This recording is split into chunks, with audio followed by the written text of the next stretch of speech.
How to convert blog post into a video using AI tool. Let's get started. Start by locating the blog post you want to convert into a video.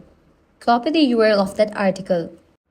Once you do that, launch your preferred browser and navigate to this one website, FlexClip. If you are new, sign up using your Google account or email. Once you are signed in, you'll have access to multiple AI tools. In your FlexClip dashboard, click on your profile or account icon. Look for the AI Tools section and select AI Blog to Video. You'll see an option to paste your blog URL or raw text content. In this case, we will use the From URL feature. Paste the blog link into the field provided.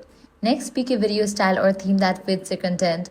Once chosen, click Generate to let the AI analyze and convert your article into a video. This may take a few moments. FlexClip will automatically add voiceover, visuals, and scenes based on your article. If you want to change any of the auto-generated video or images, click Replace, then browse or upload your preferred media.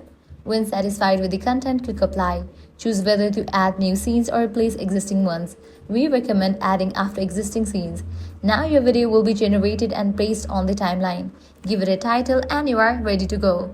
Click Play to preview your final product. To export, click Export at the top. If you are using the free plan, you can download in 720p. With the paid plan, you can download in HD or 4K. Once downloaded, you are ready to upload your video to YouTube, social media, or anywhere else you want. And that's it. You have now turned a blog post into a compelling AI-generated video in just a few steps. If you found this tutorial helpful, make sure to like, share, and subscribe to our channel. Thanks for watching.